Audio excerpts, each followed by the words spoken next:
बिस्मिल्लाहिर्रहमानिर्रहीम। अस्सलाम वालेकुम dear students, my name is Mrs Rainoor. तो फ़र्स्ट ऑफ़ ऑल तो आज हम अकाउंटिंग पढ़ेंगे। आईकॉम पार्ट 1 की अकाउंटिंग में आपको पढ़ाऊँगी, जो चैप्टर नंबर 1 है इंट्रोडक्शन और लेक्चर नंबर 1 है। ठीक हो गया। तो अकाउंटिंग बेसिकली जो अकाउंटिंग की बुक्स हम यूज़ करते हैं वो है जी principle of accounting ICom part 1 की, और ये है अजीम पब्लिशर की। ठीक है जी, चलें जी हम फ़र्स्ट ऑफ़ ऑल अपना लेक्चर स्टार्ट करते हैं। तो सबसे पहले तो हमने ये देखना है कि अकाउंटिंग चीज़ क्या है। ठीक है, अकाउंटिंग चीज़ क्या है, इसके ऑब्जेक्ट्स क्या होते हैं, अकाउंटिंग की कितनी ब्रांचेस होती हैं, ये सारी चीज़ें हम देखेंगे। तो फर्स्ट ऑफ़ ऑल मैंने अकाउंटिंग की डेफिनेशन लिखी हुई है आप लोगों के लिए, ईजी डेफिनेशन है।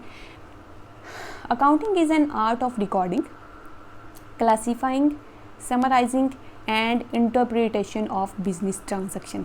फर्स्ट ऑफ ऑल तो अकाउंटिंग की ये इंग्लिश में मैंने आपको डेफिनेशन बताई है, अब मैं इसको मज़ीद एलेबोरेट करूँगी। ठीक है जी, तो इसके बेसिकली अकाउंटिंग के 4 फेजेस हैं। ठीक है जी, फर्स्ट ऑफ ऑल है जी रिकॉर्डिंग, सेकंड वन है जी क्लासीफाइंग, थर्ड वन है जी summarising and interpretation of business transactions. ठीक हो गया। फर्स्ट ऑफ ऑल तो ये एक आर्ट है, ये एक हुनर है। ठीक है जी, हुनर किस चीज़ का है? हुनर है जी रिकॉर्डिंग का। ठीक है, आपको जैसे कि पता है कि रिकॉर्डिंग मतलब किसी भी चीज़ को रिकॉर्ड कर लेना, अपने पास लिख लेना। ठीक है जी, हम अब यहाँ पे बात कर रहे हैं बिज़नेस के पॉइंट ऑफ व्यू से। तो बिज़नेस में क्या हो रहा है, हमारी कितनी सेल्स हैं, हमारे पास कितना कैश आया है, हमारे कितने एक्सपेंसेस हैं, अखराजात कितने हैं, ये सारी चीज़ें जब हम एक बुक्स ऑफ अकाउंट में रिकॉर्ड कर लेते हैं तो ये हमारा काम हो जाता है रिकॉर्डिंग। फर्स्ट ऑफ ऑल तो बिज़नेस ट्रांजैक्शंस को, बिज़नेस में होने वाले रोज़मर्रा के काम को रिकॉर्ड किया जाता है। ठीक हो गया जी। उसके बाद क्लासीफाइंग का मतलब ये है कि जो चीज़ हमने रिकॉर्ड की है, सपोज दैट हम यहाँ पे कैश की बात करते हैं, तो कैश किस किस जगह से आया है, कैश हमने कहाँ कहाँ पे किया है, तो ये सारी चीज़ें, अब कैश का जो एक अकाउंट है वो मैं अलग बना लूँगी। ठीक है, जिसमें मैं ये लिखूँगी जी मैंने कैश यहाँ पे किया था, मैंने ये अपनी कंपनी का या अपनी बिल्डिंग का ये रेंट पे किया है, या कोई भी ऐसी चीज़ है कैश से रिलेटेड, या किसी से कैश लेना था तो वो वसूल कर लिया है। जब मैं कैश का एक अलग अकाउंट बना दूँगी उसको, जिसमें मैंने सारा कैश इन और आउट लिखना है, तो वो हो जाएगा क्लासिफिकेशन।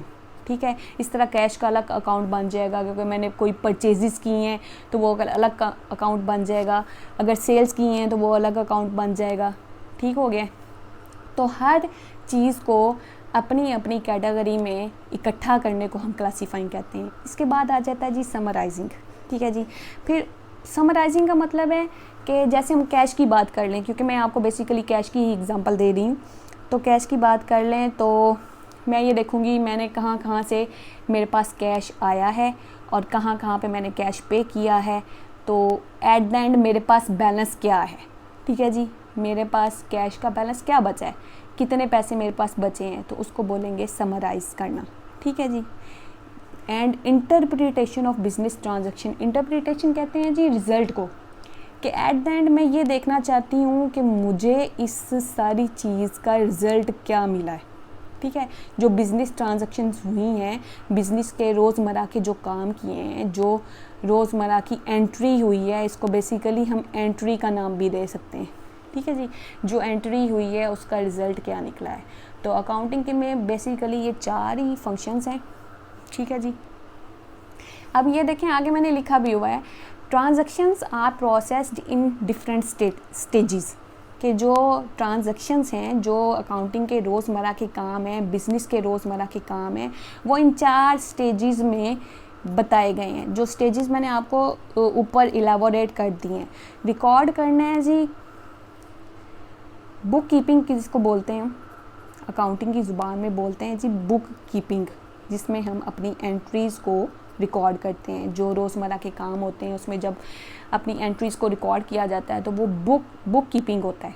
ठीक हो गया। क्लासीफाइंग के लिए भी हम बुक्स ऑफ जर्नल्स का इस्तेमाल करते हैं। ठीक हो गया। इस तरह समराइजिंग में भी ऐसे ही होता है, इंटरप्रिटेशन में ये बहुत डिटेल में करने वाली बातें हैं जो मैं आपसे आगे जाके मज़ीद डिटेल में डिस्कस करूँगी। फ़िलहाल आपको अकाउंटिंग की डेफिनेशन समझना ज़रूरी था जो मैंने आपको समझाई।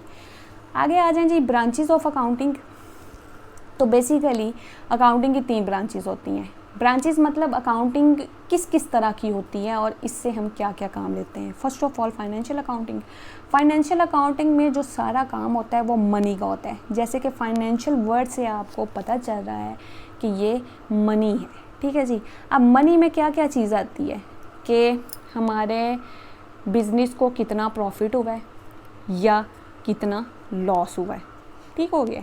फाइनेंशियल अकाउंटिंग का बेसिकली जो सबसे मेन ऑब्जेक्टिव है वो ये देखना है कि हमारे हमारे बिजनेस में प्रॉफिट और लॉस कितना है, ठीक है। अच्छा जी, आगे कॉस्ट अकाउंटिंग। कॉस्ट अकाउंटिंग आपको नाम से ही शो हो रहा है कॉस्ट। तो किसी भी जब हम कोई चीज़ प्रोड्यूस करते हैं, ठीक है जी। हाँ, यहाँ पे मैं अगर बात कर रही हूँ तो बिज़नेस के पॉइंट ऑफ व्यू से बात कर रही हूँ कि जब भी कोई बिज़नेस कोई चीज़ प्रोड्यूस करता है फॉर रीसेल पर्पज़, हमारा पर्पज़ क्या होना चाहिए कि उसको सेल करना है, ठीक हो गया। तो उसकी कॉस्ट को कैसे मैनेज करेगा, तो आपको जैसे कि पता है कि कॉस्ट जितनी कम होगी हमारा प्रॉफिट उतना ज़्यादा होगा। चीज़ को बनाने की लागत है ना, कॉस्ट लागत को बोलते हैं कि उस पर खर्चा कितना आया है। एक चीज़ को हम बना रहे हैं, एक बिज़नेस में एक चीज़ बन रही है। यहाँ पे हम कोई भी एग्जांपल ले सकते हैं, क्लॉथ की एग्जांपल ले सकते हैं, शूज़ की एग्जांपल ले सकते हैं, किसी भी मैन्युफैक्चरिंग कंपनी की एग्जांपल ले सकते हैं। तो उसकी कॉस्ट को मैनेज कैसे किया जाता है, और बेसिकली इसका जो ऑब्जेक्ट होता है वो ये होता है कि कॉस्ट को कम से कम कैसे किया जाए। आगे जी, मैनेजेरियल अकाउंटिंग। अब जैसे कि मैनेजेरियल से आपको शो हो रहा है ये क्या है, मैनेजमेंट, ठीक है जी। ऐसी अकाउंटिंग जो मैनेजमेंट के लिए यूज़ हो, ठीक है, उसको बोलते हैं मैनेजेरियल अकाउंटिंग, ठीक है। अब मैनेजमेंट में इसका क्या काम होगा, मैनेजमेंट ने बेसिकली डिसीजन मेकिंग करनी होती है। क्या करना होता है, डिसीजन मेकिंग। जो बिज़नेस के इम्पॉर्टेंट डिसीजन हैं वो मैनेजमेंट लेती है। तो उन डिसीजंस ये किस बुनियाद पे लिए जाते हैं, वो मैनेजमेंट मैनेजेरियल अकाउंटिंग से ये देखती है कि हमारे बिज़नेस की क्या पोजीशन है, ये प्रॉफिट में जा रहा है, लॉस में जा रहा है, हमें कौन सी स्ट्रेटजी अपनानी चाहिए और कौन सी स्ट्रेटजी हमें नहीं लेनी चाहिए, ठीक हो गया। तो ऐसी अकाउंटिंग को बोलते हैं मैनेजेरियल अकाउंटिंग। तो इसकी जो 3 मेन ब्रांचेज़ हैं वो भी हमने डिस्कस कर ली। तो जी अब नेक्स्ट देखते हैं, नेक्स्ट क्या चीज़ है हमारे पास। आगे जी, बेसिकली ऑब्जेक्ट्स ऑफ अकाउंटिंग, मकसद क्या क्या है, ठीक है जी अकाउंटिंग के। मैंने तो ये बेसिकली 2-3 लिखे हैं, लेकिन इसके मकसद काफ़ी होते हैं। फर्स्ट ऑफ ऑल तो बिज़नेस को एक अच्छे तरीके से रन करना है हमने, ठीक है जी। एफिशिएंट मैनर, मतलब अब कोई भी जो आदमी है या कोई भी ऑनर है जो बिज़नेस कर रहा है वो यही चाहेगा कि मैं अपने बिज़नेस को अच्छे से अच्छे तरीके से चलाऊं, मुझे ज़्यादा से ज़्यादा क्या हो जी, प्रॉफिट हो, ठीक है, प्रॉफिट हो, मेरे एम्प्लॉयज़ मुझसे खुश हों, मैं अच्छी चीज़ें प्रोड्यूस करूं, मैं अपने कस्टमर को सेटिस्फाई कर सकूं। तो ये सारे ऑब्जेक्ट्स क्या हैं, अकाउंटिंग के हैं। नेक्स्ट देखें जी, फॉर बोरोड मनी। अब सम टाइम कोई बिज़नेस इतना स्ट्रॉन्ग नहीं भी होता, बिज़नेस में तो मनी बोरो करनी पड़ जाती है, उधार लेना पड़ जाता है। तो जब तक किसी बिज़नेस की, किसी कंपनी की उसकी फाइनेंशियल पोजीशन स्ट्रांग नहीं होगी तो कोई भी उसको लोन नहीं देगा, ठीक है। सपोज दैट यहाँ पे बैंक की बात करते हैं तो बैंक भी उस कंपनी को, उस बिज़नेस को लोन देगी जो पहले से क्या है जी, पावरफुल है, ठीक है जी। अब इसके लिए भी हमें क्या चाहिए, हमें अकाउंटिंग की ज़रूरत पड़ती है। आगे देखें जी, for payment of sales and income tax. अब इनकम और सेल टैक्स भी पे करना पड़ता है, ठीक है जी। तो उसकी पेमेंट के लिए भी क्या ज़रूरी है, अकाउंटिंग ज़रूरी है। अकाउंटिंग ज़रूरी है इनकी पेमेंट के लिए, क्योंकि अकाउंटिंग होगी तो उसका हर चीज़ का बैलेंस रिकॉर्ड होगा, हर चीज़ देखी जाएगी, इसका प्रॉफिट कितना है, इस पे कितने % हमने सेल्स टैक्स लेने हैं या इनकम टैक्स लेने हैं। आगे जी, बेसिकली ये कुछ फंक्शंस कह लें या इम्पॉर्टेंट टर्म्स कह लें या कॉन्सेप्ट्स कह लें, अकाउंटिंग के ऐसे हैं जो अकाउंटिंग में बहुत ज़्यादा यूज़ होते हैं, या बेसिकली ये कहा जाता है कि अकाउंटिंग में बात ही सिर्फ इन्हीं कॉन्सेप्ट्स और टर्म्स की होती है। ठीक हो गया। फर्स्ट ऑफ ऑल तो एसेट्स, एसेट्स को उर्दू में हम बोलते हैं असासाजात। ठीक है जी। अब असासाजात क्या होते हैं, ये तो बहुत मेन सी बात है, जनरल सी बात है, ये तो सबको पता होगा, लेकिन इसमें भी 4 मज़ीद पॉइंट हैं कि ऐसी चीज़ को हम एसेट बोलते हैं जिस पे हमारे ये 4 राइट्स पूरे हो जाएं। ठीक है जी, हमारे 4 राइट्स पूरे हों। वो राइट्स कौन कौन से हैं कि राइट टू यूज़, उस चीज़ को इस्तेमाल करने का, ठीक है जी, इस्तेमाल करने का हमारे पास हक हो, उस चीज़ को सेल आउट करने का, बेचने का हमारे पास हक हो, उस चीज़ को डिस्ट्रॉय यानी कि तबाह करने का हमारे पास हक हो, और राइट ऑफ ओनरशिप, और वो चीज़ हमारी क्या हो, मलकियत में हो। ठीक है जी। अब सपोज दैट हमारा घर है, ठीक है जी, वो हमारी अपनी प्रॉपर्टी है, तो वो हमारा क्या है, असासा है। हम उसको इस्तेमाल भी कर सकते हैं, हम उसको बेच भी सकते हैं, हम उसको तबाह तक कर सकते हैं, हम उस पर जो मर्ज़ी करें, किसी और की मलकियत नहीं है, वो हमारी मलकियत है। इस तरह की हमारी कोई भी प्रॉपर्टी, किसी भी किस्म की प्रॉपर्टी हो सकती है, हमारा बैंक बैलेंस हो सकता है। ठीक है जी। इसके अलावा हमारी कोई भी किसी किस्म की बिल्डिंग हो सकती है, हमारा फर्नीचर हो सकता है। ये सारी चीज़ें क्या हैं, एसेट्स हैं। ठीक है जी। और इसी तरह बिज़नेस के भी कुछ एसेट्स होते हैं, जैसे कि बिज़नेस जो है वो सिर्फ, बिज़नेस जो है उसमें बिल्डिंग भी यूज़ होती है, उसमें फर्नीचर यूज़ होता है, उसका कुछ प्रॉपर्टी होती है, उसका भी कुछ बैंक बैलेंस होता है। तो ऐसे चारों के 4 राइट्स जिस पे पूरे हो सकें वो क्या कहलाता है जी, एसेट्स। इसके बाद बात आती है जी एक्सपेंसेस की, मतलब अखराजात की। ठीक है जी। अब एक्सपेंसेस तो एक कॉमन सी टर्म है जो सबको ही पता होती है, अखराजात हैं। ठीक है जी, खर्चे हैं। अब कहते हैं जी expenses are the cost of producing revenue. Revenue कहते हैं आमदनी को। ठीक है जी, रेवेन्यू किसको बोलते हैं, आमदनी को। अब कोई भी बिजनेस आमदनी लेने के लिए, रेवेन्यू लेने के लिए जो भी खर्चे करेगा उनको क्या कहलाएंगे, वो क्या कहलाएंगे, एक्सपेंसेस। सपोज दैट हमारे पास बिल्डिंग है, हमने उसका रेंट पे करना है, हमारे वर्कर्स हैं, हमने उनकी सैलरी पे करनी है, हमारी मशीनरी है, हमने उसका छोटा मोटा काम करवाना है, या फ्यूल वगैरह का खर्चा है, हमारा यानी कि बिजली का बिल है, इलेक्ट्रिसिटी बिल है, हमारा गैस का बिल है। जो भी इस तरह की पेमेंट होगी, जो भी खर्चे किए जाएंगे रेवेन्यू को प्रोड्यूस करने के लिए जो भी खर्चे किए जाएंगे वो क्या कहलाएंगे, एक्सपेंसेस कहलाएंगे। ठीक हो गया। अब जी आगे देखते हैं, आगे जी रेवेन्यू। जैसे मैं पीछे बात करके आई हूँ, रेवेन्यू की कहा जाता है जी आमदनी को। अब किसकी आमदनी, साफ ज़ाहिर है यहाँ पे एक बिज़नेस की बात हो रही है, तो बिज़नेस की आमदनी, it is the price of goods sold और services provided by the business to its customer. ये क्या है जी, ये प्राइस है, किस चीज़ की है, गुड्स सोल्ड और सर्विसेज प्रोवाइडेड। ठीक है जी। सपोज दैट हमने अपनी चीज़ें बेची, गुड्स होती हैं चीज़ें। ठीक है जी, हमने जो प्रोड्यूस की थी वो चीज़ें बेची। या अब लाजमी नहीं कि हमारा जो बिज़नेस है वो सिर्फ चीज़ों का हो, वो सर्विसेज भी हो सकती हैं। ठीक है, सर्विसेज लाइक हॉस्पिटल्स की बात की जाए, लाइक स्कूल और कॉलेजेस की बात की जाए। ठीक है जी। तो यहाँ पे कुछ चीज़ें नहीं सेल आउट होती, बल्कि क्या होता है, सर्विसेज प्रोवाइड की जाती है। लेकिन उस सर्विसेज या उस चीज़ों को बेचने के लिए कुछ ना कुछ हम जो आमदनी वसूल करते हैं उसको क्या बोलते हैं, रेवेन्यू। अब एग्जांपल मैंने नीचे लिखी हुई हैं, सेल्स कर सकते हैं, फ़ी अर्नड। अगर मैं कॉलेज या यूनिवर्सिटी या कुछ भी इस तरह की एग्जांपल लूँ, यूनी की एग्जांपल लूँ, तो वो जो फ़ी अर्न करते हैं स्टूडेंट से, तो वो क्या है, वो इनका रेवेन्यू है। और रेंट अर्न, अगर हमने सपोज दैट कोई बिल्डिंग या कोई शॉप या कुछ भी रेंट पे दी हुई है, तो जो रेंट वहाँ से हमें मिल रहा है, अर्न होता है हासिल करना, ठीक है जी। तो वहाँ से जो हम रेंट ले रहे हैं, हासिल कर रहे हैं, वो क्या कहलाएगा, वो भी हमारी रेवेन्यू होगी। अब आगे आता है जी कैपिटल। कैपिटल को कहते हैं जी सरमाया, ठीक है जी। अब सरमाया क्या चीज़ है?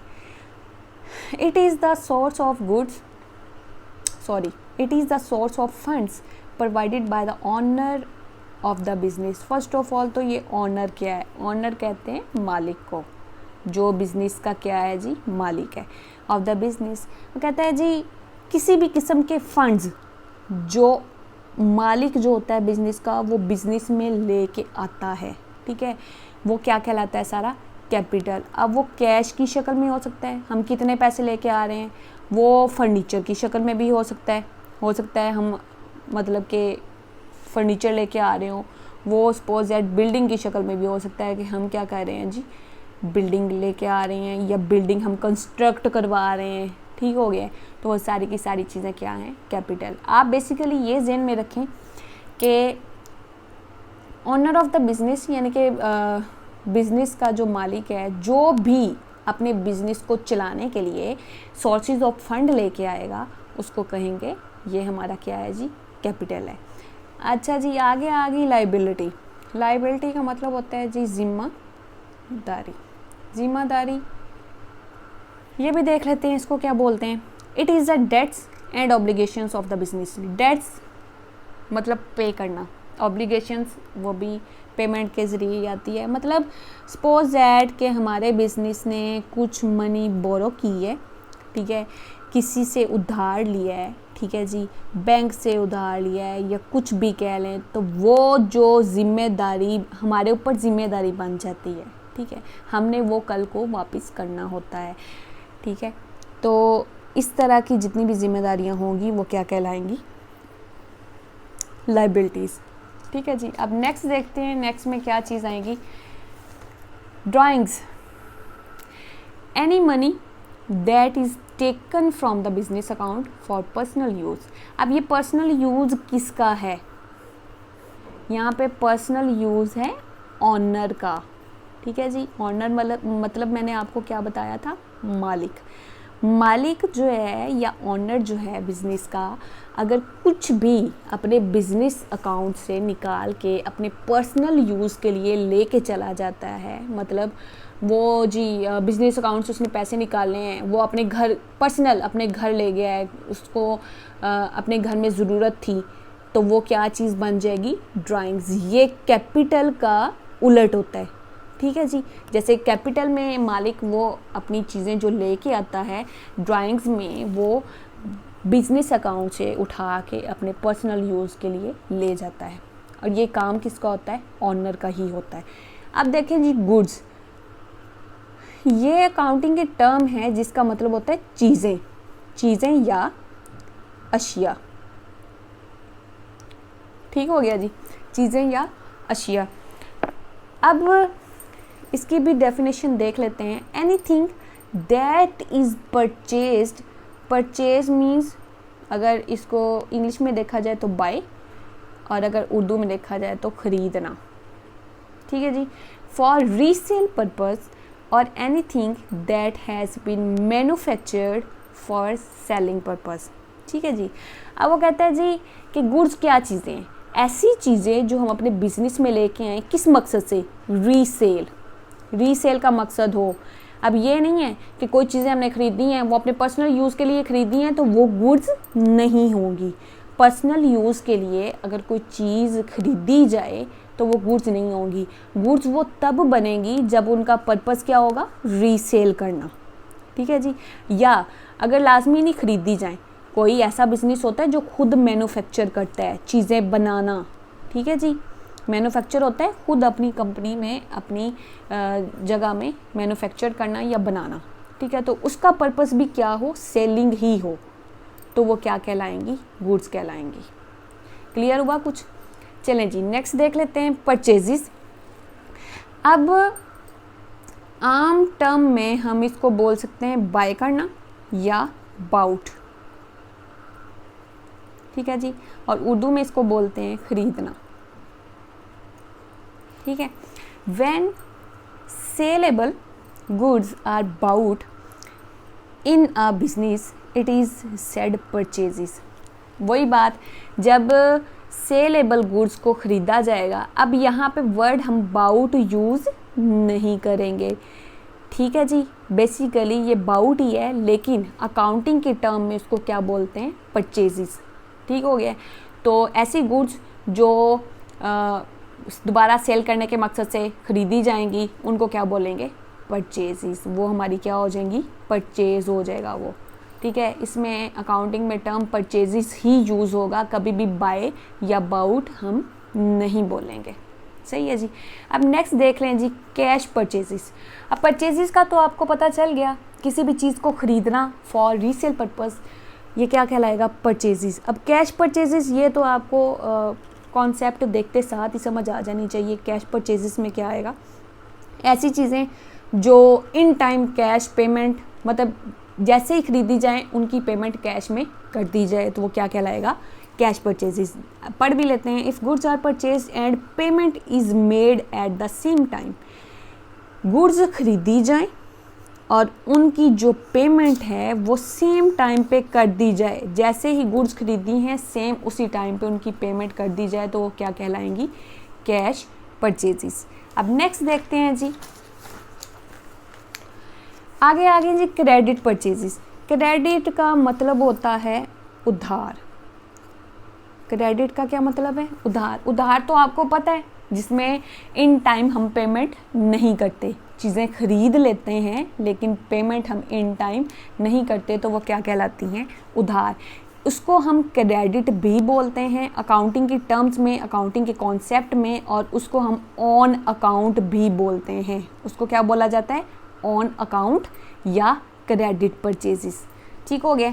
अब देखा जाए तो इसकी देख लेते हैं इसको कैसे एलेबोरेट किया गया है। When goods are purchased and payment is not made at the same time, गुड्स खरीदी गई, ठीक है, वो परचेजेस तो बन गई लेकिन उनकी पेमेंट नहीं की गई एट द सेम टाइम, उसी टाइम उसकी पेमेंट नहीं की गई, तो वो कैश नहीं होंगी बल्कि क्या होंगी, क्रेडिट परचेजेस या परचेजेस ऑन अकाउंट। अगर आपके क्वेश्चंस में आप मतलब के बुक्स में कहीं भी कॉन्सेप्ट आ जाए ऑन अकाउंट या क्रेडिट लिखा हो, तो आपको ये समझ आ जाना चाहिए ये कैश की बात नहीं हो रही, बल्कि ये किस चीज़ की बात हो रही है, ये उधार की बात हो रही। अच्छा जी, आगे आ गया जी, परचेजेस रिटर्न और रिटर्न आउटवर्ड। अब रिटर्न वर्ड आपको क्या कह रहा है भला, रिटर्न होता है वापसी, वापस कर देना, किसी को चीज़ वापस कर देना, बैक कर देना, वो क्या कहलाता है जी, रिटर्न। या रिटर्न आउटवर्ड, मतलब जहाँ से आई थी उसको वहीं पे भेज दिया, वापस भेज दिया, ठीक है। आउटवर्ड भी इसका इसी का ही मतलब को आउटवर्ड भी बोलते हैं। क्या जी, गुड्स वंस परचेज्ड, एक दफ़ा तो गुड्स खरीद ली गई, मे बी सेंट बैक, हो सकता है उनको वापस किया जाए, फॉर सर्टेन रीजंस, कुछ रीजंस की बुनियाद पर उनको वापस कर दिया गया है। हमने किसी से गुड्स खरीदी, एक दफ़ा तो हमारे पास आ गई, अब हमें कुछ उसमें, अब देखते हैं वो रीजंस क्या हैं। गुड्स आर डिफेक्टिव, गुड्स जो हैं वो डिफेक्ट है, उसमें कोई ना कोई छोटा मोटा किसी भी किस्म की कमी बेशी है, डैमेज हैं, ख़राब हैं, बिलो स्टैंडर्ड हैं, हमने जो स्टैंडर्ड उनसे मांगा था, हमने जिस क्वालिटी की चीज़ मांगी थी वो उस क्वालिटी की नहीं है, इस तरह की अगर रीज़न्स होंगी तो उनको वो चीज़ वापस की जाएगी, तो जिसको हम बोलेंगे परचेजेस रिटर्न या रिटर्न आउटवर्ड। मतलब हम बाहर से ख़रीद के लाए हैं, किसी और से ख़रीद के लाए हैं, अब उसी को ही वापस जा रही है, तो उसके लिए वर्ड क्या यूज़ होगा, आउटवर्ड। आगे आ गया जी, purchase and sale discount. Purchase पे और सेल पे क्या मिलना है जी, डिस्काउंट मिलना है। डिस्काउंट कहते हैं छूट को, किस चीज़ को डिस्काउंट बोलते हैं, छूट को बोलते हैं। छूट हो जाना, कंसेशन हो जाना। देखते हैं ये क्या है, द कंसेशन ऑफ प्राइस, किस चीज़ की कंसेशन मिल रही है, प्राइस की, given to the buyer, buyer को, and seller is called purchase and sale discount. अगर सपोज दैट हम कोई चीज़ परचेज़ करने गए हैं, हमने ज़्यादा क्वांटिटी में परचेज़ की है, तो उस पे हमारी प्राइस में जो कंसेशन हो जाएगी, प्राइस में जो छूट हो जाएगी, वो होगी परचेजेस डिस्काउंट। और इसी तरह अगर कोई हमारे पास चीज़ें लेने आया है, उसने ज़्यादा क्वांटिटी में चीज़ें खरीदी हैं, तो उसे हम किसी भी किस्म का अगर थोड़ी बहुत ही कंसेशन देते हैं, उसकी प्राइस में कमी करते हैं, तो वो क्या होगा, हम उसको सेल कर रहे हैं तो वो क्या बन जाएगा जी, सेल डिस्काउंट। नेक्स्ट देखते हैं, आगे आ गया जी सेल्स। पीछे हमने परचेजेस पढ़ा, खरीदना, तो सेल्स क्या है जी, बेचना। ठीक है जी। अब सेम वही concept, when goods are sold to customer at a specific price it is said that sales have been made. Simple सी बात है, जब कस्टमर को चीज़ें बेची जाएंगी, जो हमने उसकी प्राइस स्पेसिफिक कर ली है, जो प्राइस हमने उसकी तय की हुई प्राइस पे जो चीज़ें बेच दी गई हैं, तो उसको क्या कहेंगे, ये हमारी क्या है जी, सेल्स है। आगे देखा जाए तो है जी कैश सेल्स। सेम वही concept, when goods are sold and amount या cash received at the same time. Same वही बात, मतलब जो हम परचेजेस के साथ पढ़ते आए हैं, अब वही हम सेल्स के साथ पढ़ रहे हैं। ठीक है जी। कैश सेल्स हैं जी, तो वो कहता है कि हमने किसी को चीज़ बेची और उसी टाइम कैश रिसीव कर लिया है। किसी को चीज़ हमने क्या की है, सोल्ड की है, और अमाउंट या कैश जो भी था वो एट ए टाइम हमने रिसीव किया है, तो वो क्या कहलाएगी, कैश सेल्स। ठीक हो गया है, तो वो क्या कहला देगी, कैश सेल्स। अब आगे बात आती है जी क्रेडिट सेल्स की। अब वही बात, क्रेडिट मीन्स क्या होता है, उधार। अब यहाँ पे क्रेडिट सेल्स भी आ जाता है और सेल्स ऑन अकाउंट भी आ सकता है। जैसे कि मैंने आपको पीछे बताया है कि ऑन अकाउंट वर्ड भी किसके लिए यूज़ होता है, उधार लेने के लिए यूज़ होता है ऑन अकाउंट वर्ड। हाँ जी, तो वही बात, हमने किसी को चीज़ें बेची, ठीक है जी, गुड्स क्या की हैं, गुड्स सेल की हैं, बट लेकिन हमने कैश रिसीव नहीं किया, but amount is not received, लेकिन हमने अमाउंट रिसीव्ड नहीं की एट द सेम टाइम। ठीक हो गया, तो वो क्या कहलाएंगी, मतलब कोई होता है ना जो आपसे प्रॉमिस करके चला जाता है, जी मैं इतने दिनों बाद आपको कैश पे कर दूंगा, तो आप मुझे फ़िलहाल ये चीज़ें ऑन अकाउंट दे दें या क्रेडिट पे दे दें, तो ऐसी भी सेल्स होती हैं। ठीक है जी, तो ऐसी सेल्स को क्या कहते हैं, क्रेडिट सेल्स। अब आगे आ गई सेल्स रिटर्न और रिटर्न इनवर्ड। अब सेल्स रिटर्न का क्या मतलब है कि बेची हुई चीज़ें वापस आ गई। मैंने आपको पहले भी बताया है, रिटर्न वर्ड किसके लिए यूज़ होता है, वापसी के लिए यूज़ होता है। तो सेल्स रिटर्न, हमने जो चीज़ें सेल की थी वो वापस आ गई, या रिटर्न इनवर्ड। अब इनवर्ड यहाँ पे क्यों यूज़ हुआ है, पहले तो हमने आउटवर्ड यूज़ किया था, क्योंकि हम वो चीज़ें बाहर से लेके आए थे तो आउटवर्ड था। अब ये चीज़ें हमने सेल की हैं, यानी कि हमारी चीज़ें थी, हमने उनको सेल किया, तो क्या कहलाएंगी, इनवर्ड। ठीक है जी।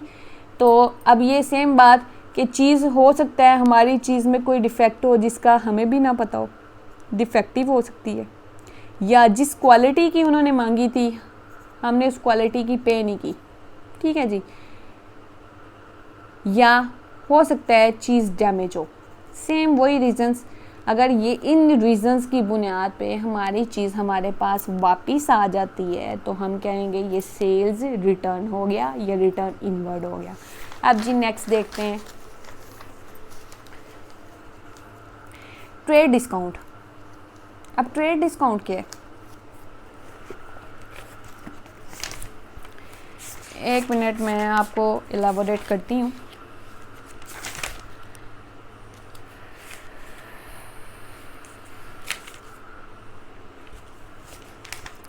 अच्छा जी, यहाँ पे बात आ गई है जनाब हमारे पास ट्रेड डिस्काउंट की। अच्छा, सेल के टाइम, ठीक है जी, at the time of selling goods the manufacturer और wholesaler allow retailer such a discount. अच्छा, अगर सपोज दैट सेल के टाइम, किस टाइम की बात हो रही है, सेल के टाइम, अगर रिटेलर को हम ये अलाउ कर दें कि आप परसेंटेज बता दें जी, आप हमारे पास अगर सपोज दैट 20% कोई चीज़ परचेज़ करते हैं, ठीक है जी, तो हम आपको इस पे 5% जो है वो क्या देंगे, अभी डिस्काउंट दे देंगे, ठीक है जी। नहीं, सपोज दैट ये 20 नहीं आना, हम ये कहेंगे अगर आप कोई हम स्पेसिफिक अमाउंट बता दें, स्पेसिफिक क्वांटिटी बता दें कि आप हमारे से इतनी चीज़ें अभी ख़रीदें, ठीक है जी, तो हम आपको इस पे क्या देंगे, 5% डिस्काउंट अभी, तो वो क्या कहलाएगा, ट्रेड डिस्काउंट, ट्रेड करते हुए डिस्काउंट, ठीक है जी। आगे जी, डेटर्स एंड अकाउंट्स रिसीवेबल। अब अकाउंट्स रिसीवेबल का मतलब है जिससे हमने पैसे लेने हैं, रिसीव करना है, जिससे हमने कुछ ना कुछ वसूल करना है, जिससे हमने कुछ ना कुछ क्या करना है, वसूल, और वही डेटर है। अब मुझे ये तो कॉमन सेंस की बात है, पैसे उसी से वसूल किए जाएंगे जिसको हमने उधार कोई चीज़ दी होगी, ठीक है जी। जब हम क्रेडिट पे सेल्स करेंगे, देखें ना, क्रेडिट सेल्स की, उधार चीज़ें दी, ठीक है जी, तो वो अब हमारा वो जो शख्स है जिसको हमने चीज़ें दी हैं, वो कोई कंपनी हो सकती है, वो कोई बिजनेस हो सकता है, वो कोई पर्सन हो सकता है, वो जो भी है वो हमारा क्या कहलाएगा, डेटर या अकाउंट रिसीवेबल, ठीक है जी। ये बी साइलेंट है, इसको डेटर्स बोलते हैं, डेबिटर्स नहीं बोलते, ठीक है जी। डेटर्स वर्ड होता है, वो हमारे क्या कहलाएंगे, डेटर्स या अकाउंट रिसीवेबल, ठीक हो गया। ये क्रेडिट सेल्स जिसको करते हैं वो हमारा, वो शख्स, वो कंपनी, वो बिजनेस हमारा क्या बन जाता है, डेटर्स बन जाता है या अकाउंट रिसीवेबल बन जाता है। अब इसके बाद आ गया जी क्रेडिटर्स या अकाउंट पेएबल। अब ये पेएबल मतलब हमने उसको क्या करनी है, अभी पेमेंट करनी है। तो पेमेंट किसको करनी है, जिससे हमने उधार चीज़ें खरीदी हैं,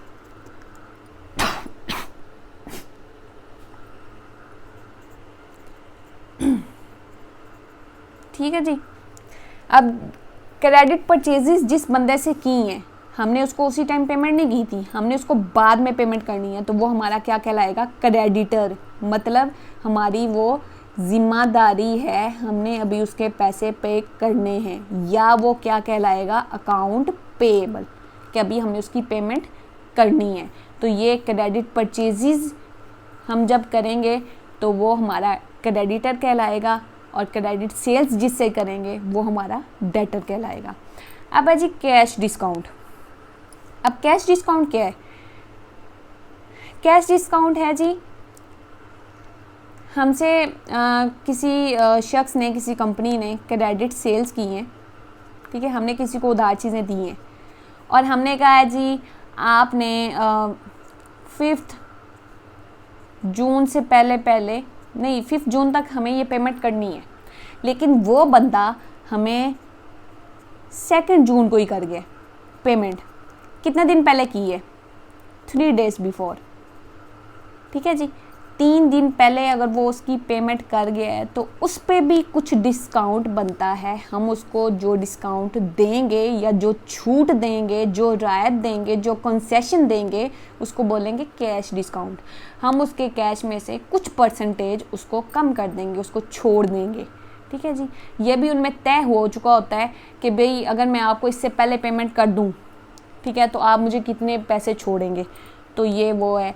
उनके पास जो डेट तय हुई थी वो 5 जून थी, उसने जो पेमेंट की वो 2 जून को कर दी, 3 days बिफोर कर दी। अब उसको जो डिस्काउंट मिलेगा वो क्या कहलाएगा, कैश डिस्काउंट, कैश में उसको छूट हो जाएगी। अकाउंटिंग पीरियड्स क्या हैं, अच्छा जी, अकाउंटिंग पीरियड्स कहते हैं जी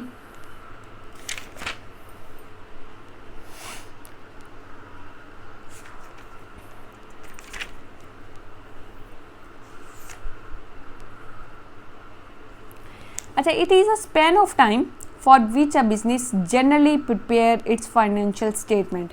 अब वो कहता है जी कि एक स्पेसिफिक टाइम पीरियड होता है, specific time specific time period होता है जिसके अंदर फाइनेंशियल स्टेटमेंट्स किसी भी बिजनेस ने प्रिपेयर करनी होती हैं। फाइनेंशियल स्टेटमेंट्स किसी भी बिजनेस ने ये जो फाइनेंशियल स्टेटमेंट्स प्रिपेयर करनी होती हैं एक स्पेसिफिक टाइम, उसको बोलते हैं अकाउंटिंग पीरियड। अब ये हर बिजनेस का अकाउंटिंग पीरियड अलग होता है, कंपनी का अकाउंटिंग पीरियड कुछ और होता है, ठीक है जी। इसी तरह बैंक का अकाउंटिंग पीरियड क्या होता है जी, कुछ और होता है, सही है। अब कोई जो अकाउंटिंग पीरियड है वो कहते हैं जी 1 जनवरी से स्टार्ट किया जाएगा और 31 दिसंबर तक चलेगा।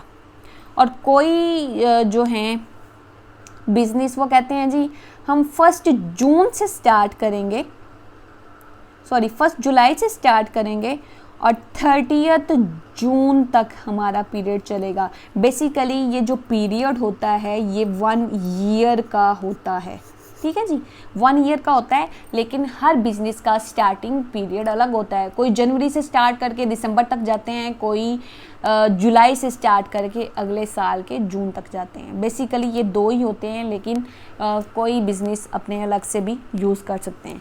इसके अलावा हमारी जो लास्ट और बेसिक टर्म है वो है जी नेट इनकम या नेट प्रॉफिट। अब नेट इनकम और नेट प्रॉफिट क्या है? Net income or net profit is simply the amount by which the revenue for a particular period of time exceed the expenses, ठीक है जी।